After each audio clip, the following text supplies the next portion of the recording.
Eleições. A Itatiaia não perde voto. O governador de Minas, Romeu Zema, seria reeleito em primeiro turno se a eleição fosse hoje. Segundo pesquisa do Instituto Ver, encomendada pela Itatiaia, o político do Novo tem 44% das intenções de voto contra 22% do ex-prefeito de Belo Horizonte, Alexandre Calil, do PSD. O senador Carlos Viana, do PL, aparece com 5%. Em relação ao levantamento feito em fevereiro, Zema cresceu 3 pontos e Calil e Viana subiram 2 pontos cada. Ninguém, branco ou nulo, somam 14%. Antes eram 12%. Não sabe ou não respondeu, são 15%.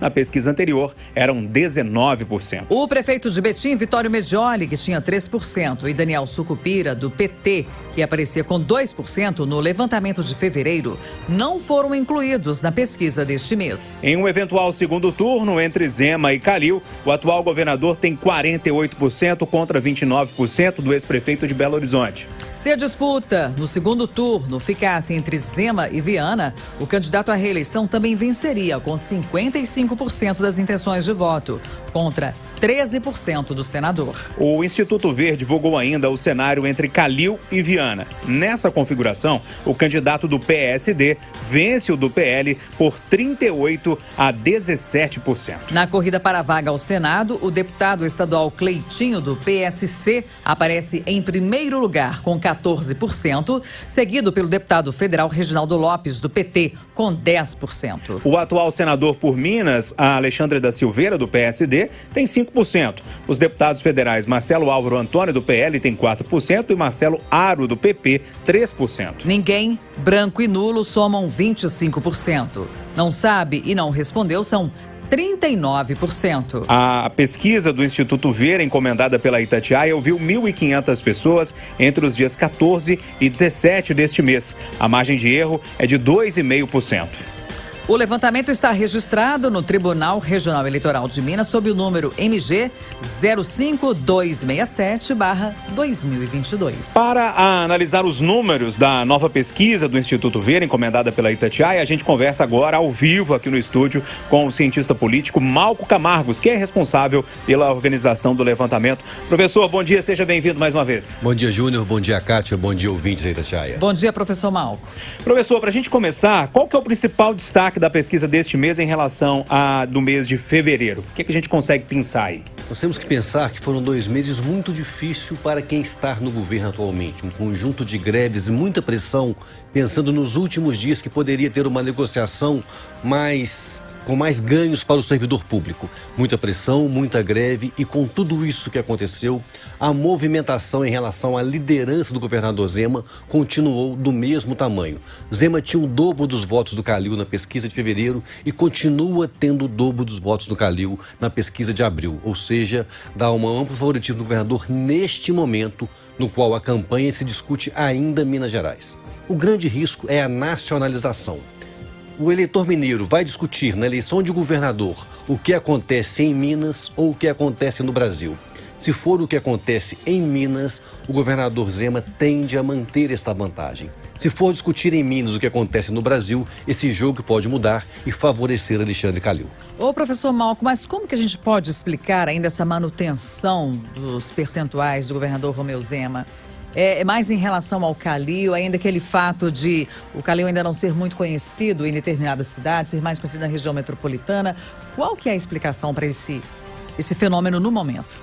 O que sustenta a vantagem de Zema hoje e a possibilidade dele ganhar no primeiro turno, que são os que os dados mostram neste momento, se a eleição fosse hoje, ele venceria no primeiro turno, mais do que qualquer coisa é a sua avaliação de governo. O governo Zema tem sido aprovado e nós sabemos que um dos melhores preditores do voto é a avaliação da situação atual. Se o governo vai bem, o governante tende a ser reeleito. Esta é a situação de Minas. Então o governo Zema, com todas as críticas, com todo o volume de greves que sofreu nos últimos tempos, ainda mantém uma avaliação positiva muito alta entre os mineiros, né? 65% dos mineiros hoje aprovam o governo Zema. Isso que explica o seu bom desempenho em relação à intenção de voto dos mineiros. aqui, até porque as terceiras vias venceram em nível nacional e também aqui em nível estadual. A gente está falando de Bolsonaro e de Zema, né? E a terceira via que desponta dessa vez aí é o senador Carlos Viana, até, inclusive, com o apoio do presidente Jair Bolsonaro, do mesmo partido do presidente. Foi para lá para ter esse apoio, para dar palanque também para Bolsonaro. O Viana já aparece com 5%.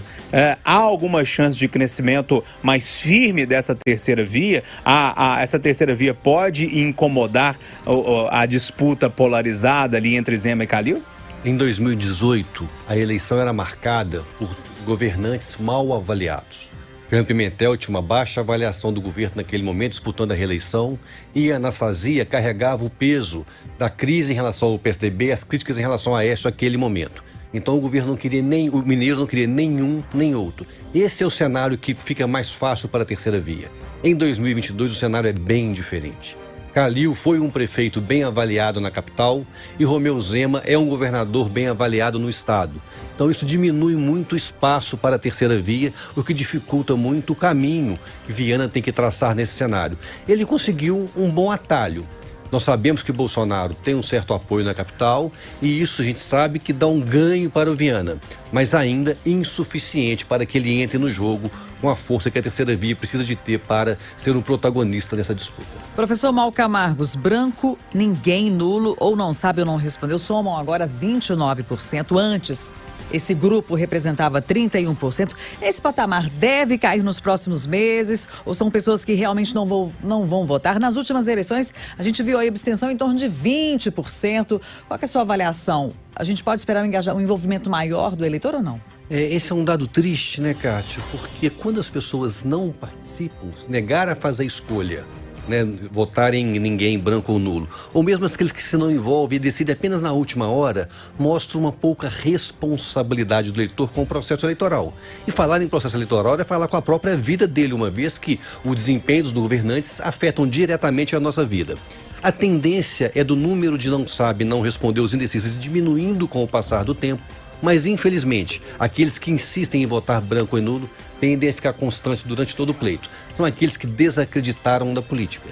E desacreditar não participando é a melhor maneira de continuar tudo como está. É uma péssima estratégia de quem usa esse argumento de eu não gosto mais de política, eu não voto mais em ninguém. Ele só colabora para que tudo continue exatamente do jeito que ele não gosta. Ô professor, para a gente fechar essa parte da pesquisa aqui, falar um pouquinho do Senado, a gente tem apenas uma vaga, né, dessa vez. O Cleitinho aparece bem, o deputado estadual, mais uma vez. O senhor acha que ele se sustenta entre os candidatos apoiados por Lula e Bolsonaro, por exemplo? Essa é a grande questão. O protagonismo do Cleitinho neste momento, que vem da sua atuação na rede social e a forma que ele consegue trabalhar bem a sua comunicação de um jeito diferente de outros deputados, dá um certo protagonismo. Agora, nós sabemos que a eleição do Senado é um voto casado. O eleitor vota no Senado muito alinhado com outras escolhas. E Cleitinho está isolado nesse processo. Ele vem de um partido pequeno e não tem o apoio de um protagonista importante. Pode ser que com o passar do tempo, o Reginaldo Lopes, o Alexandre Silveira, o Marcelo Álvaro Antônio ou o próprio Marcelo Aros, se for candidato, com os apoios que tem, acaba desbancando a liderança, exatamente pelo isolamento do Cleitinho, hoje construído com seus méritos próprios, mas o grupo pode fazer a diferença na eleição de senador. O professor Mauro Camargos